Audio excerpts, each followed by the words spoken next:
Let's move on.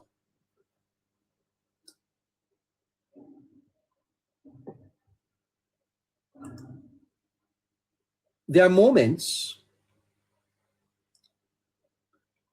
in political history when a single phrase captures an enduring truth. And James Carville, who is a former advisor to Bill Clinton, declared it's the economy, stupid. Carville is now up in age, but he was a very good Democrat strategist. He wasn't being flippant. He was being foundational. What Carville was doing was pointing to the quiet engine beneath every society. The system that feeds, the system that employs, the system that stabilizes and ultimately defines the quality of life for its people. Scratchy made a telling point here last night when he said that the system failed him. Our brother said that, you know, Wilmot Perkins, I know I've said this to you before. Wilmot Perkins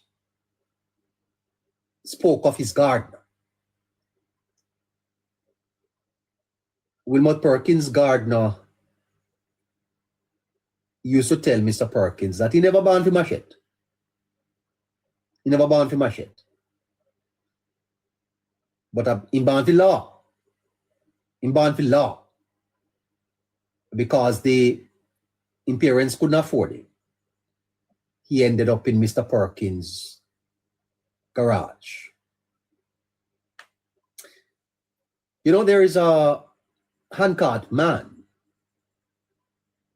downtown that sometimes when I go to the market, he pushes out the little bag for me. And, you know, I stopped talking. Spent a little time speaking with the man for about 15 minutes.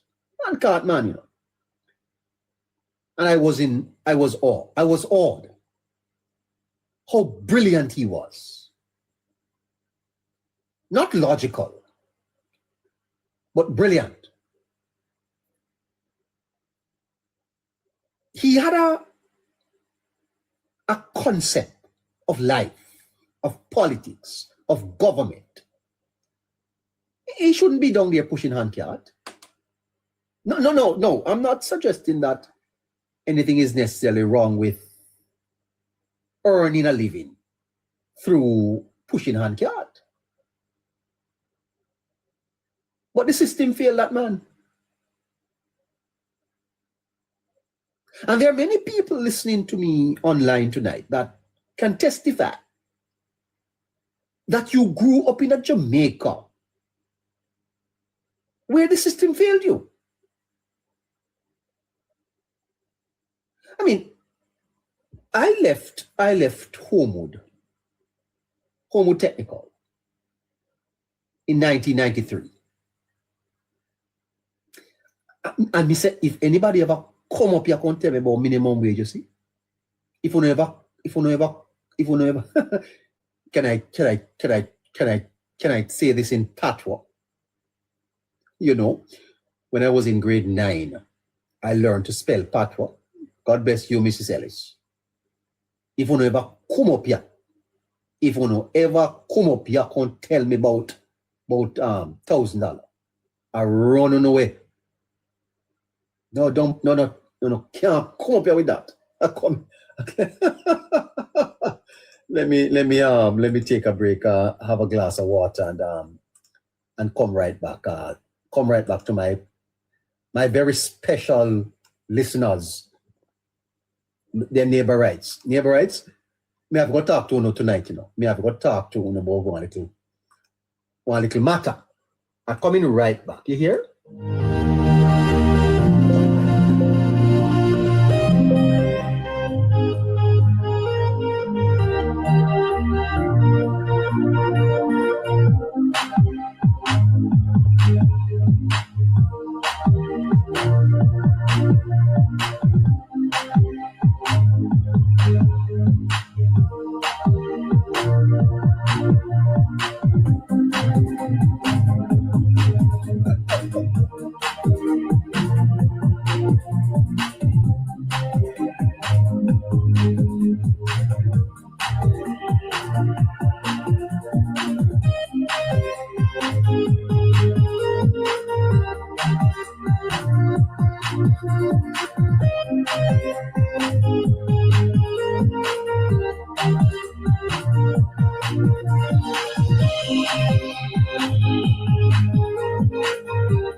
All right, neighbor rights, listen to me.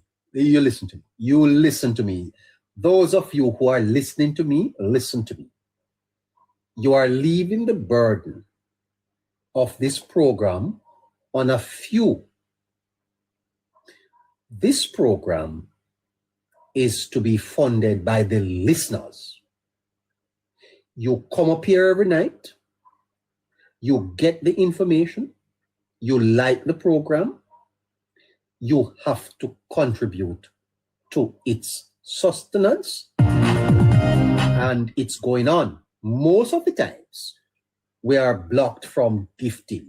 You know why? The information we give make some people uncomfortable, and they are constantly reporting our page. We don't have any sponsors except our listeners. And I don't know about anybody else program. This one costs to run. Okay? And that is just the truth. There are some people that are constantly going into their accounts, into their pocketbook to give to the program every so often. Others of you are mere spectators. You watch, you listen, you have never contributed. That's not fair. That's not fair. We don't charge a subscription fee. It is voluntary. But there are some people here that are burdened. And at some point, I don't want to call any name, but they know themselves. They are fantastic supporters.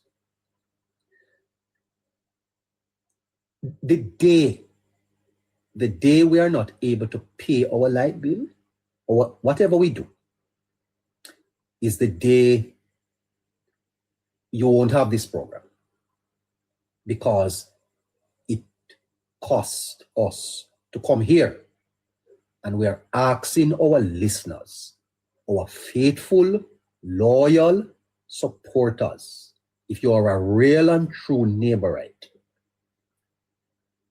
make a commitment, if it's even $10 to the program. Every little make a muckle. That's what people say. Every little. You need to do it. We don't come here and give out our Zelle account because we want to tell people we have a Zelle. We do it for their program. We have Scratchy come on every night. You like to hear him. You like to hear Harry. You like to hear the neighbor. I'm making an appeal to you guys. Send $10, send $20, send what you have. Keep the program going. If you can do it through the TikTok, a rose, if I do 1 or 2 roses, my God, come on. Yes, there are other people talking nonsense, chat foolishness, and I get whole heap of thing. I'm gonna tell you this, Jamaica Princess, I don't care. People talk about big, me go big.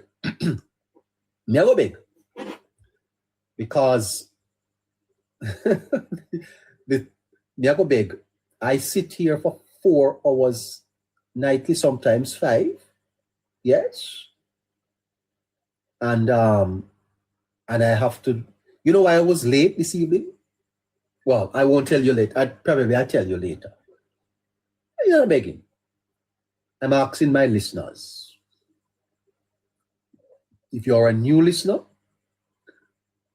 you have never given to the program before, and you sit here every night, come on. Then you're not being fair. You can't just be learning in the class.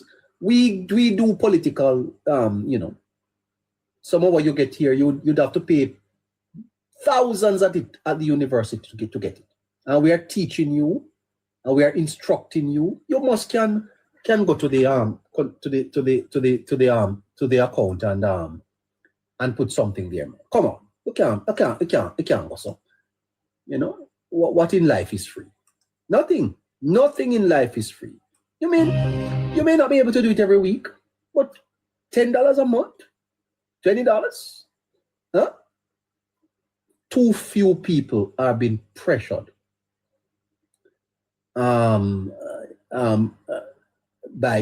the program. So we want more of you to support the program. You don't have to do it every night, we don't ask every night, but it's necessary for you to help us out tonight with a gift. We are asking as many of you as can to go to our Zelle account, 954-635-8732, and register your support.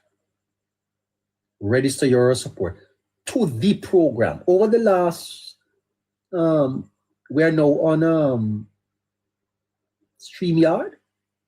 It's not for free. It's not for free, We have many people associated with this program. My God, we must can buy them a bottle of water, man. My listeners, tell me to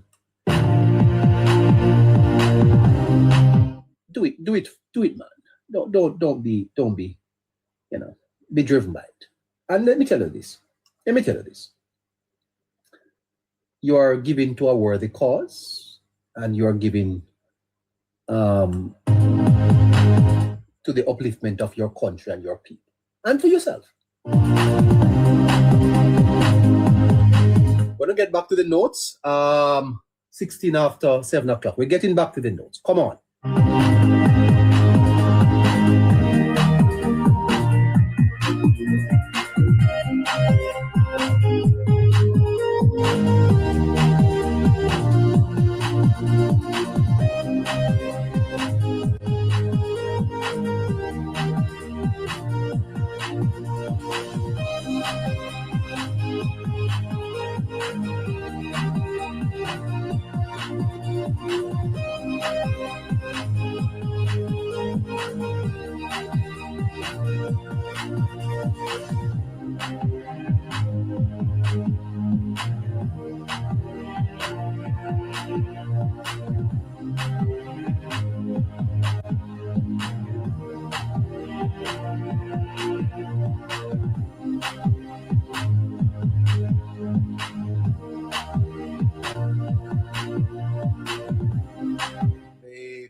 Hello Neighbor podcast is on until 9 o'clock, 17 after 7. We're coming right back.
let's go back to the notes.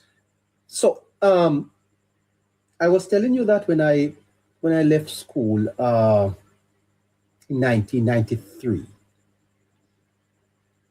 the minimum wage was $500.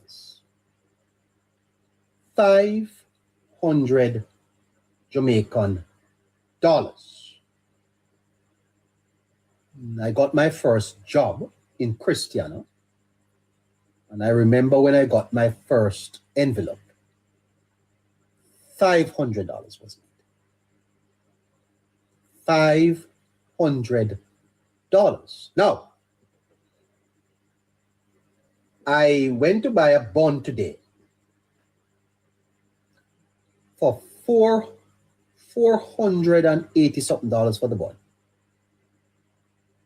So the entire, did you do economics? In 1993, 1 week's pay could only buy you one Easter bun. Not the big one, a small Easter bun. Because I saw Easter bun for $900. I couldn't afford that one. I saw Easter bun for $2,000. That's out of my league.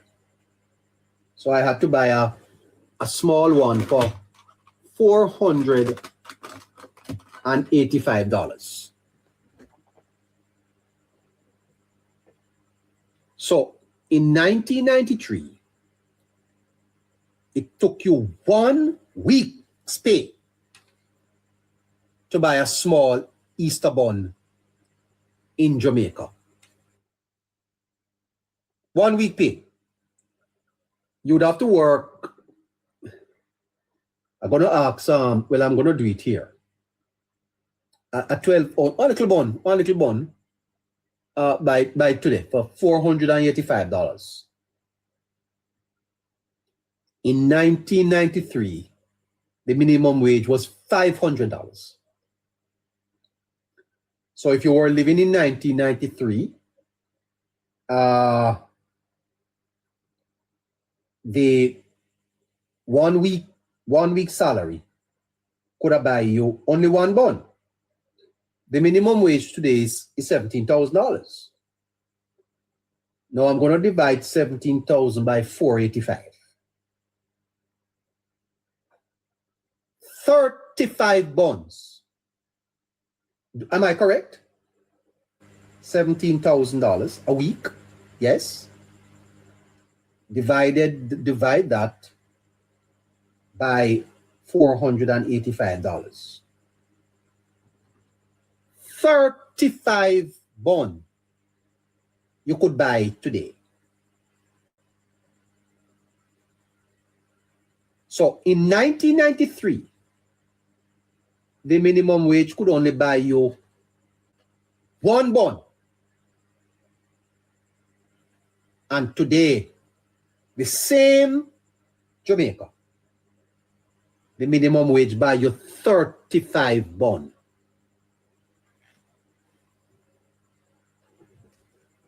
Imagine that. You are 35 times better off today than you were in 1993. Let that sink in when you hear people telling you about minimum wage. 35 times better in terms of bond. Coming back.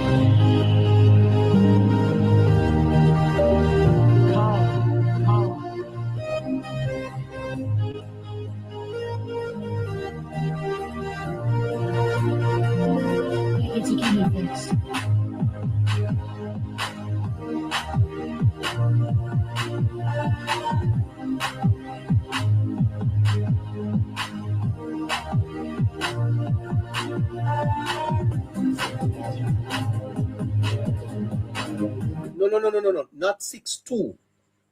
593. That's what I'm telling you.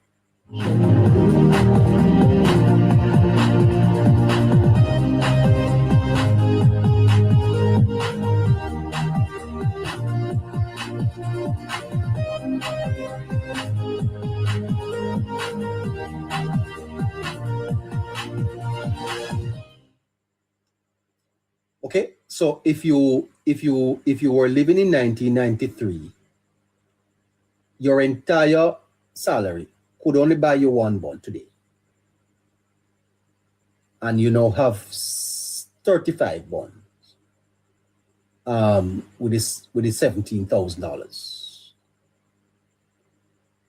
A bond start at about $485, sir. But some bond can sell for about $2,000. So there are moments in political history when a single phrase captures an enduring moment. And when James Carville declared it's the economy stupid, he wasn't being flippant. He was being foundational, practical, pragmatic. He was pointing to the quiet engine beneath every society, the system that feeds, the system that employs, the system that stabilizes and ultimately defines the quality of life for its people. We're talking about a system that fails. A system that fails based on what Scratchy was saying to me last night. I don't know why this thing keeps dropping off.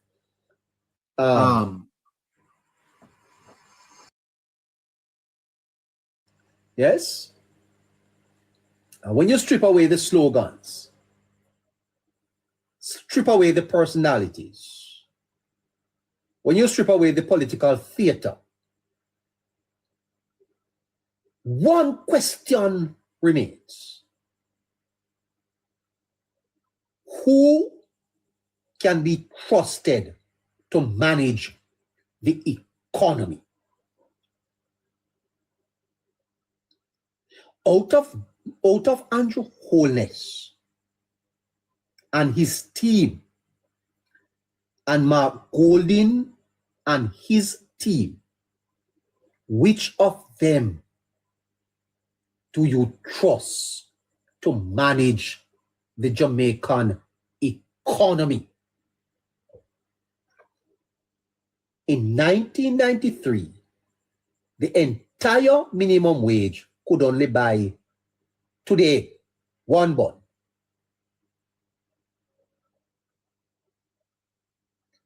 And in the Jamaican context, that question is not abstract. It is a historical question.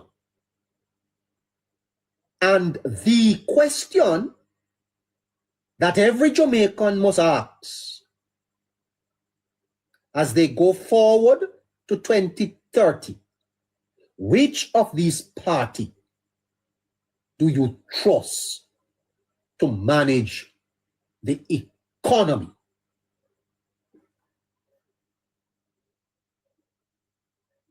I was at a function this morning and I was speaking with some police officers.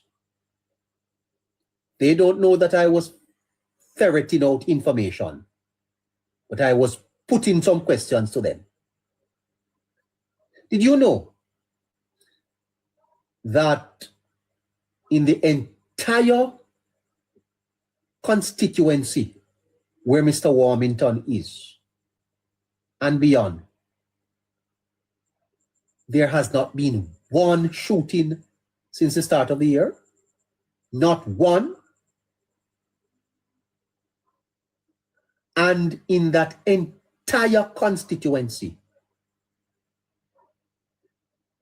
there has only been one murder. One.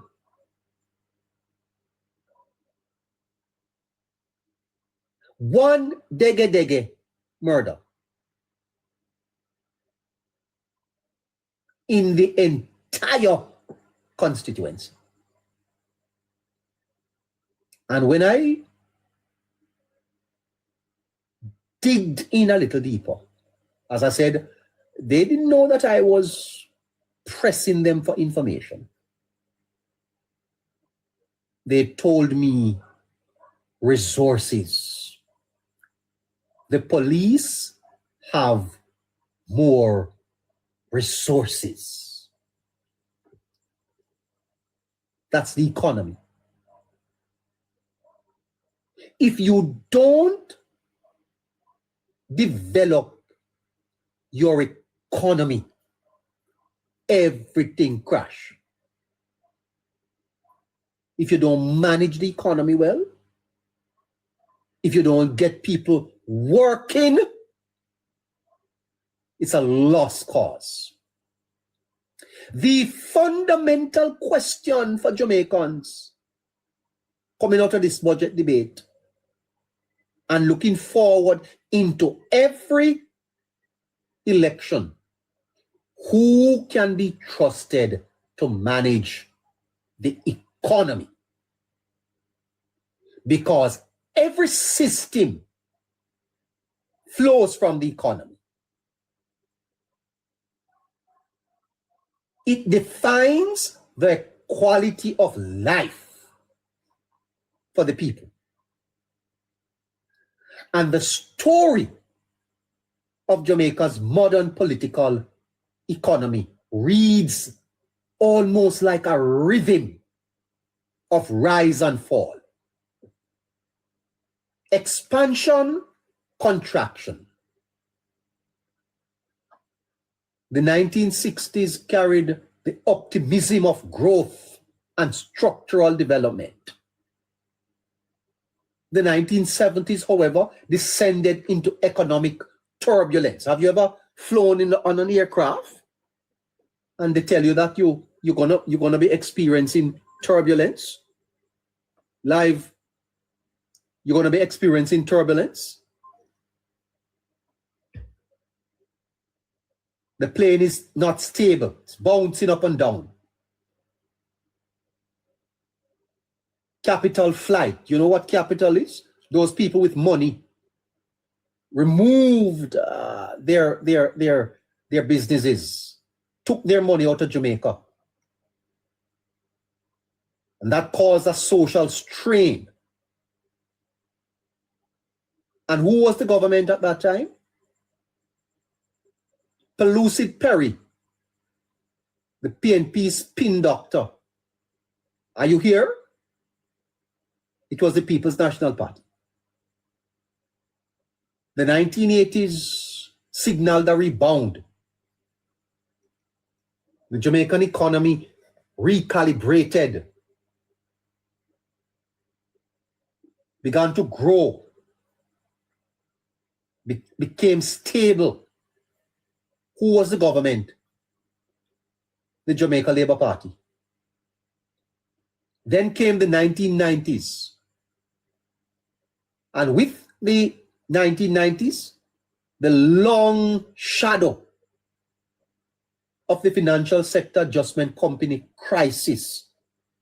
A crisis so deep that its consequences echoed across generations. And Pellucid Perry is upon the program talking about labor rights must go read. What an offensive statement. I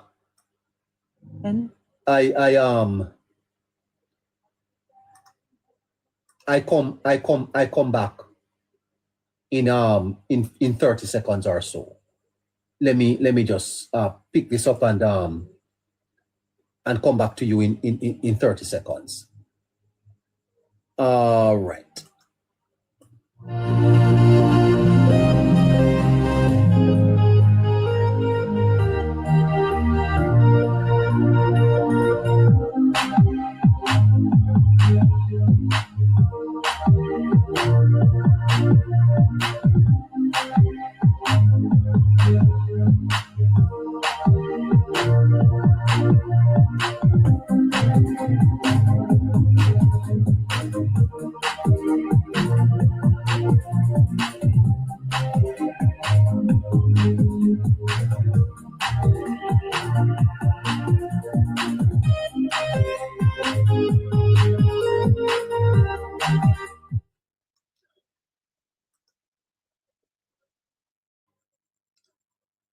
These are not just dates. They're lived experiences.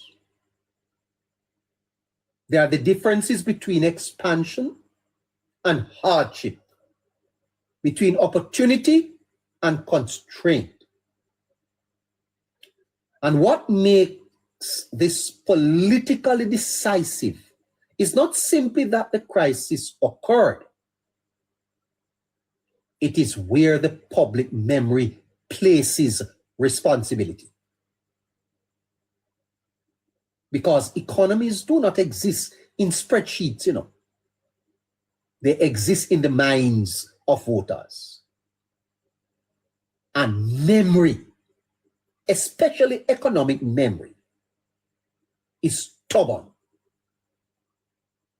It lingers in households that remember scarcity. It lingers in businesses that recall collapse. In the national psyche that does not easily forget periods of instability. This is where the present political contest sharpens. The People's National Party knows it.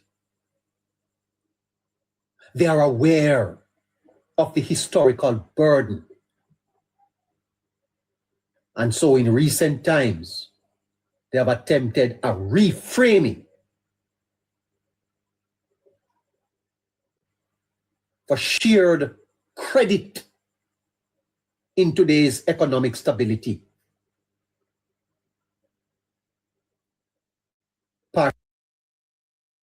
particularly the 1990s.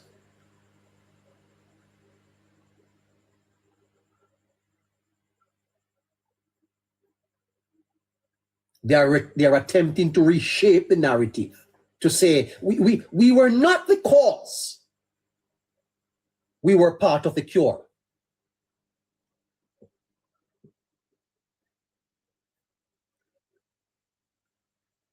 We were not the cause. We were part of the cure. But that's not credible politically. Because political credibility does not rest solely on reinterpretation. It rests on trust. And trust is built not only on explanation, but on consistency of outcome. This is why I know many of you listening to me are supporters of the Jamaica Labour Party. The party enters the electoral arena with a simpler, more potent claim that its stewardship aligns with periods of recovery, stabilization, and growth.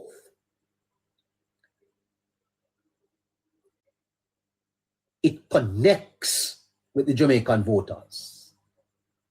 The Labour Party is the better party to manage the economy. It doesn't matter how they spin it. It doesn't matter how they try to reshape the narrative. It doesn't matter how they lie. The Jamaica Labour Party enters the electoral arena with a simpler and more potent claim that its stewardship, the stewardship of the JLP, aligns with periods of recovery, stabilization, and growth. Give it to them, man. Give it to them. You know, I tell you this. Let's do this. Let's do this. Let's do this for the big up. Big up.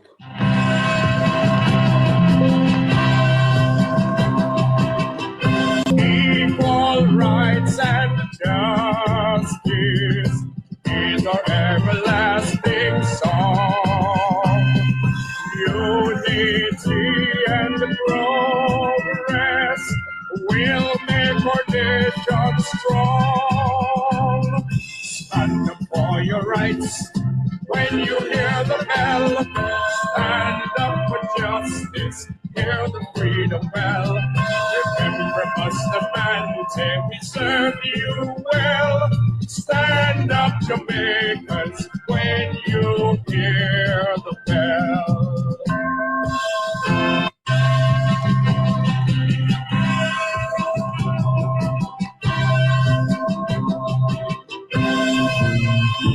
And you know something? If I am around at the next election,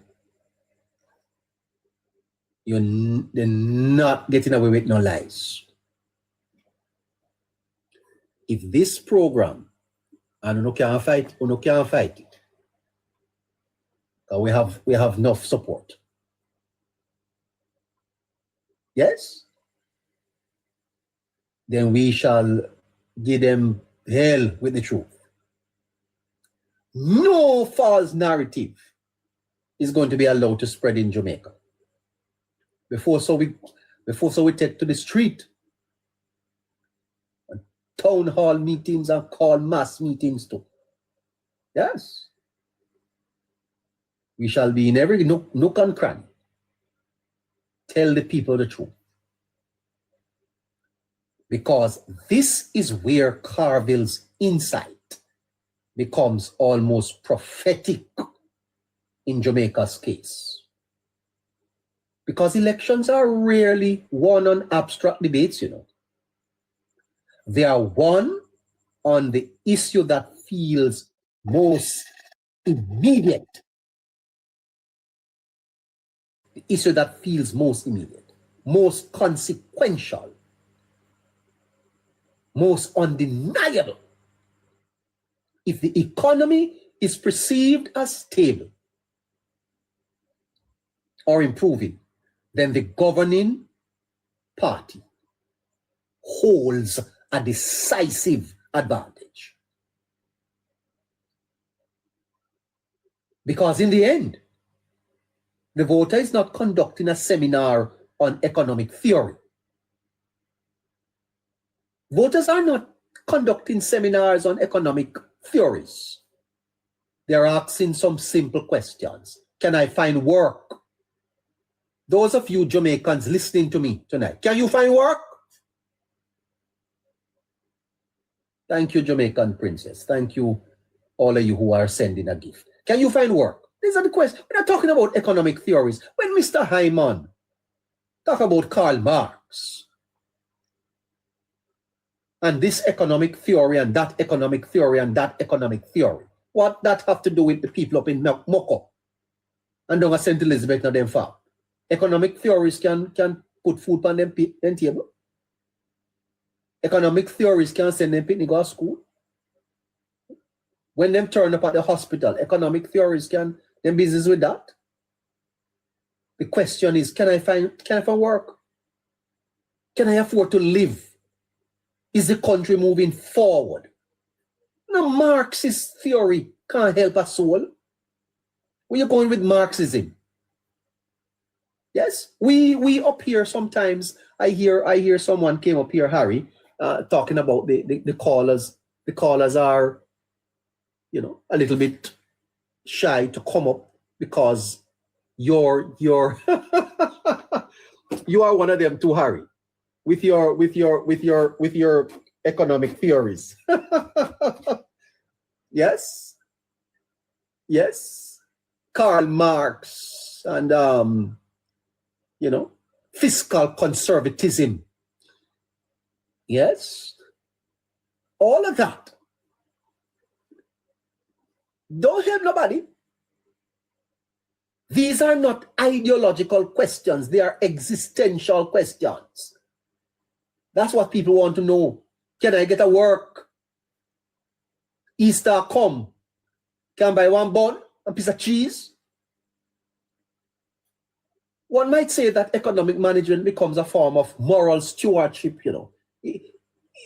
It is about the distribution of opportunity, the mitigation of suffering, and the creation of conditions in which human potential can flourish. You know, I used, bear with me. Sometimes I get a little bit excited. I use the story in the Bible. There was a man sitting at the pool of Bethesda for 38 years. 38 years he sat at the pool of Bethesda. Why was he sitting there for 38 years? You know, theology can help you to explain sociology and philosophy and how societies operate. Because the man said something to Jesus. He said to Jesus, "Sir, I have no man. I have no man.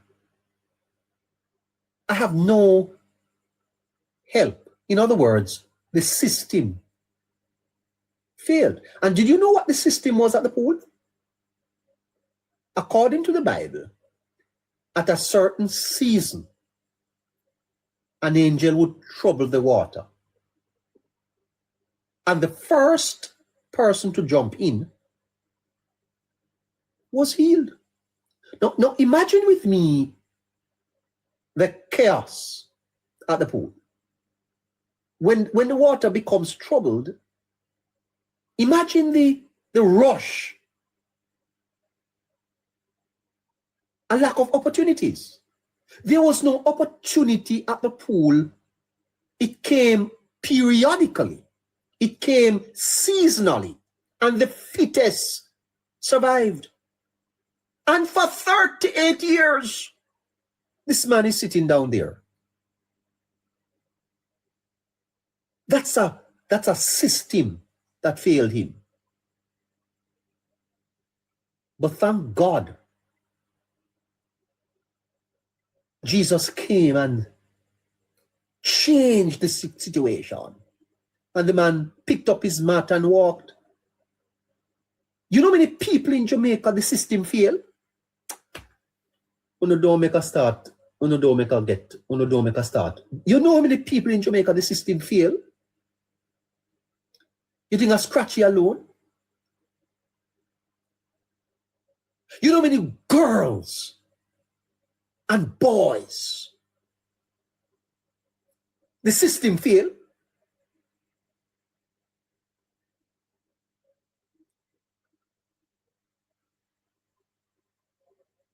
And one man in a parliament a collect 27 million for talking nonsense.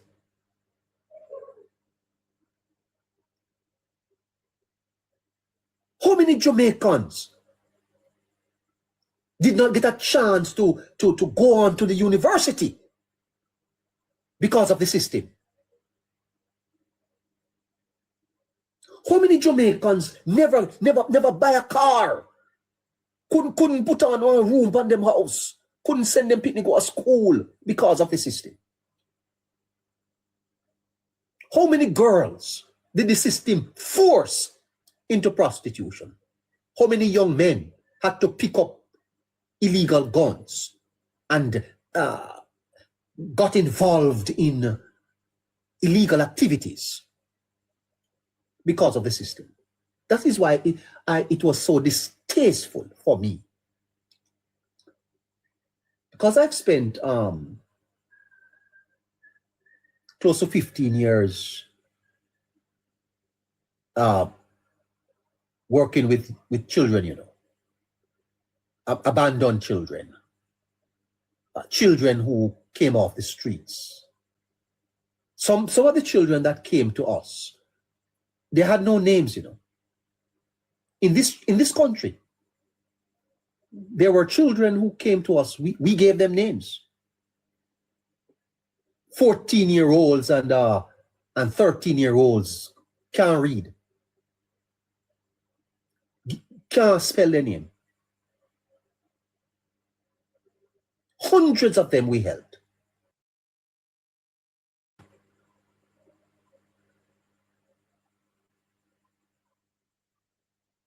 You think a little bit of Jamaican were like that man at the pool? It's not that they didn't try. It's not that the man wasn't trying, because he said it. Every time I attempt to do it, I fail.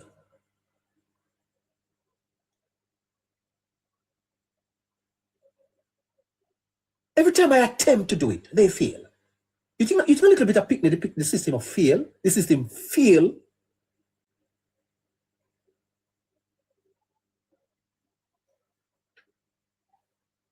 And one day I'm going to talk more, but I don't ready yet. Because there have been some misinformation and some false information. But I know a lot, And I will not be silent.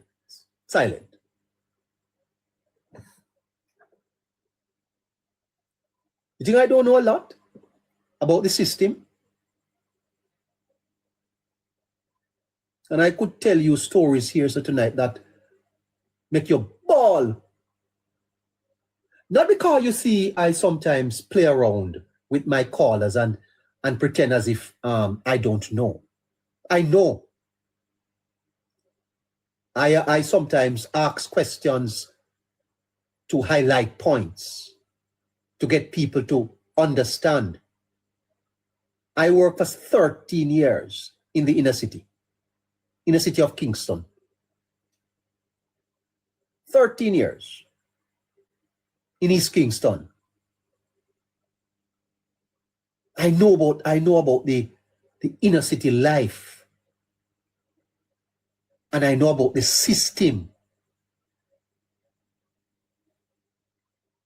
Prison system, children's homes, male adult correctional services. I know about it.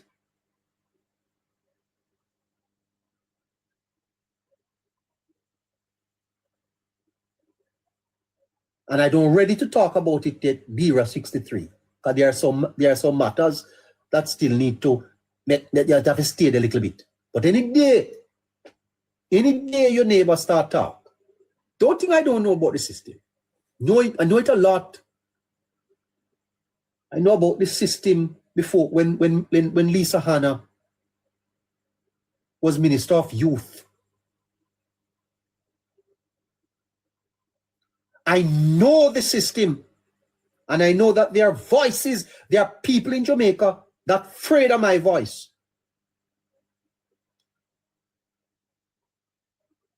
And then they do anything to quiet me. But you can't quiet me because I back by God. God back me.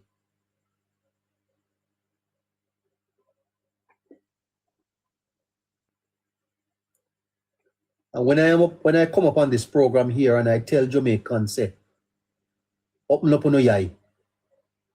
And I make nobody fool,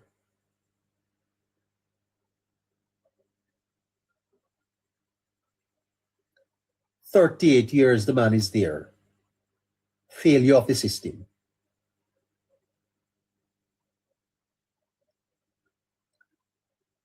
I'm not so much of a believer in democracy,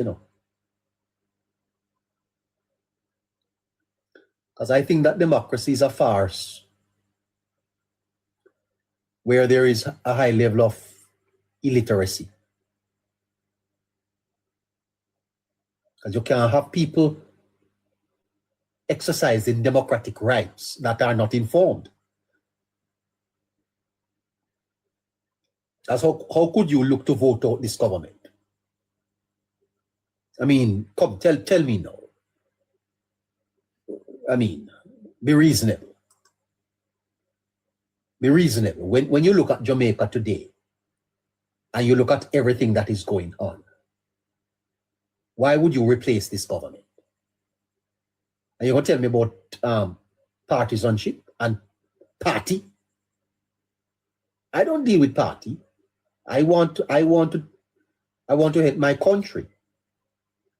I want Jamaica to be a place where we can live in peace, where we can get a job in decency. And if there's a man there that is helping us to achieve that, why you vote him out for?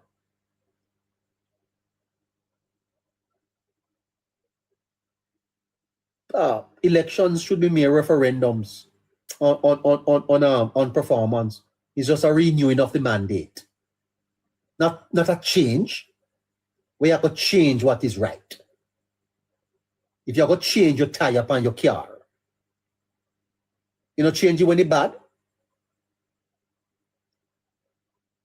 If you have to change your tire, you change your tire when it's good. You know, change a good tire, brother. If you live with a good woman or you live with a good man, you change them? No. You only change what is bad. And if the government is good, you keep the government. That's not politics, that's truth.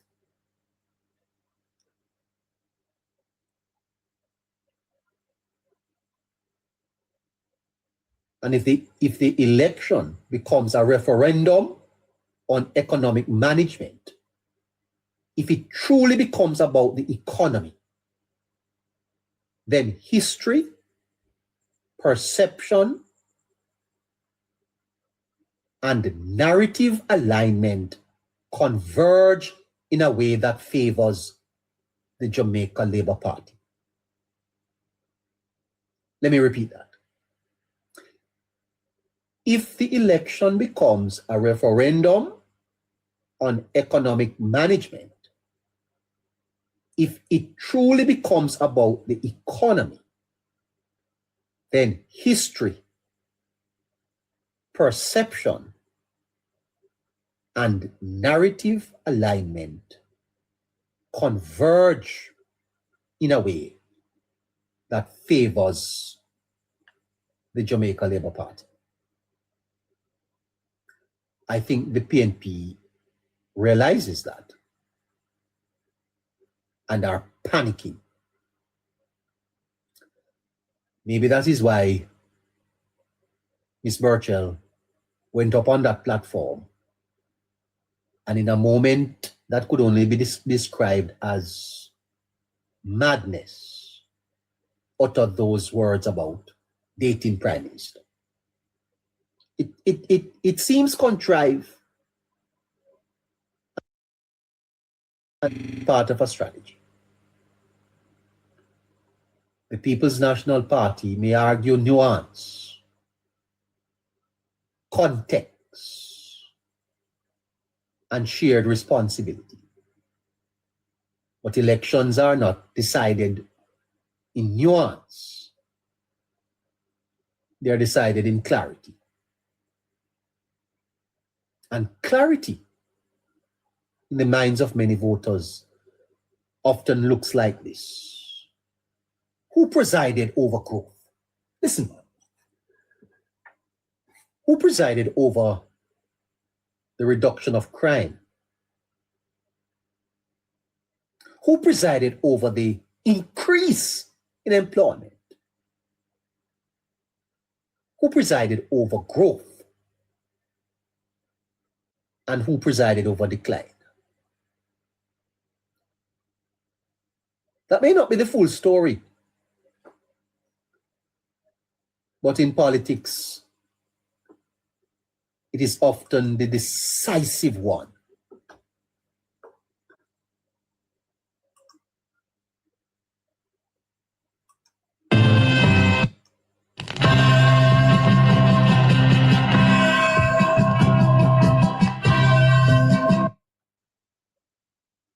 Decisive? You soon see. Because we're not going back. We are not going this generation,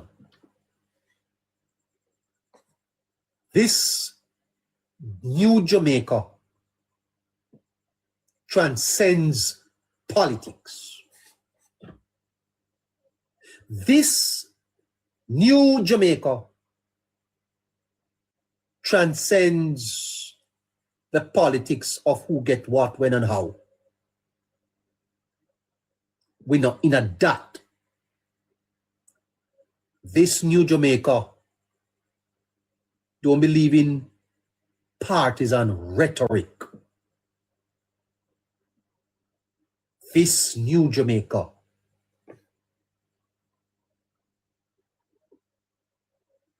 look at things differently. It is who we can trust to manage the economy.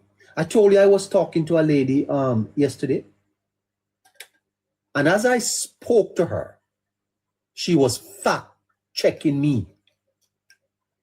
She wasn't taking what I was saying as gospel.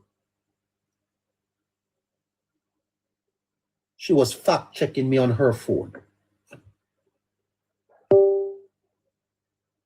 And if you think a lie, me I tell, go and fact-check it yourself. Every period where Jamaica has advanced, has grown, has been stable, has been under a JLP government. Go and fact check it yourself. Since independence, the PNP has presided over decline. The Jamaica Labour Party has presided over stability and growth. Now, if that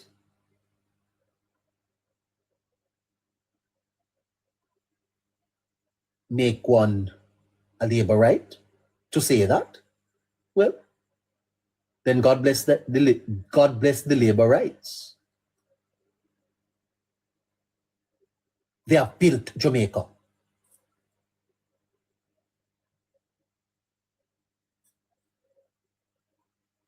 And it is time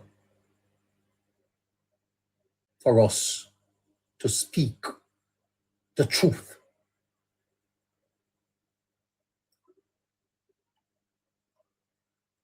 There is no lie telling him.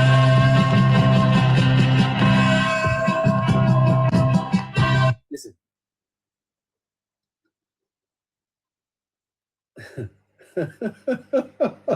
Let me play this song.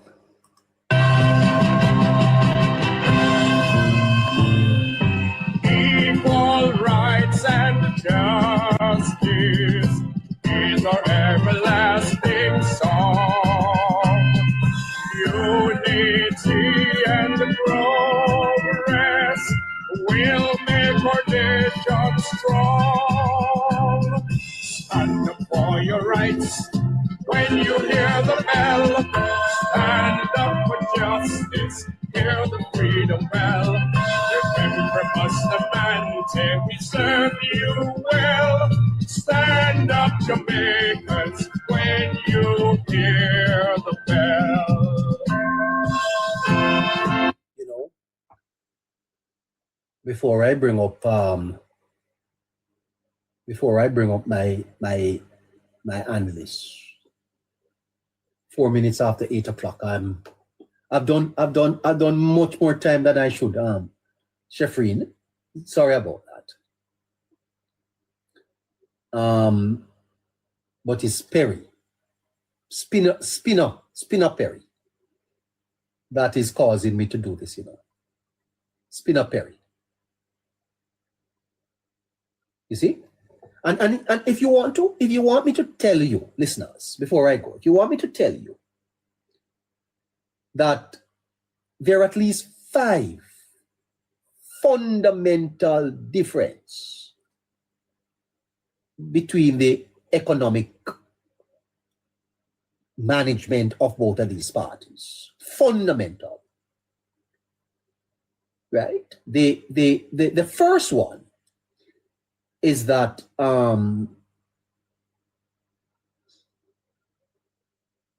the Jamaica Labour Party is more for the market.